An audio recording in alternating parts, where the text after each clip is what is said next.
মাছ খেতে বাচ্চারা নাক ছিটকায়, তাহলে এভাবে বানিয়ে দিন, বাচ্চারা চেটেপুটে খাবে। মাছ খেতে গেলেই বাচ্চাদের নানান রকম তালবাহানা শুরু, তাই বাচ্চাদের মাছ খাওয়ানোর মজার একটা উপায় দেখানোর জন্য আজকে আমার রেসিপিটা। আজকে আমি করব ডোরি ফিশ ফ্রাই। আর ডোরি ফিশটা যেহেতু একটা সামুদ্রিক মাছ, এটার কিন্তু অনেক রকমের উপকারিতা আছে।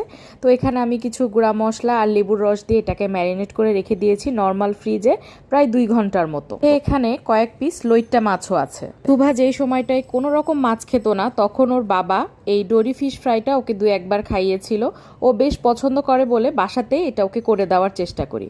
তো মাছটা মেরিনেট করা হয়ে গেছে, এরপর ফ্রিজ থেকে বের করে এর মধ্যে দিয়ে দিলাম একটা ডিম, তারপরে দিয়ে দিলাম একটুখানি ময়দা আর অল্প একটু মরিচের গুঁড়া, সামান্য একটু লবণ। তারপরে ভালো করে মেখে নিয়েছি, অল্প একটু পানিও দিয়েছি।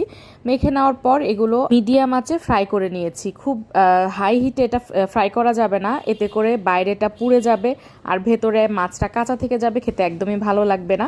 তো আমি মোটামুটি মিডিয়াম আঁচে এগুলোকে ফ্রাই করে নিয়েছি। যেহেতু আমাদের বাসায় সবার একটু কড়া ফ্রাই পছন্দ, তাই আমি প্রথম ব্যাচগুলো একটু কড়া করে ভেজেছি। আর পরের ব্যাচগুলো একদম যেরকমভাবে রেস্টুরেন্টে সার্ভ করা হয় সেরকমভাবেই ভাজার চেষ্টা করেছি। গরম গরম ফিশ ফ্রাইগুলো খেতে অনেক বেশি মজা লাগছিল। এই যে এটা ছিল লইট্টা মাছটা আর এটা ছিল ডোরি ফিশটা। যাদের বাচ্চারা মাছ খায় না, তারা কিন্তু এই রেসিপিটা বাসায় ট্রাই করে দেখতে পারেন।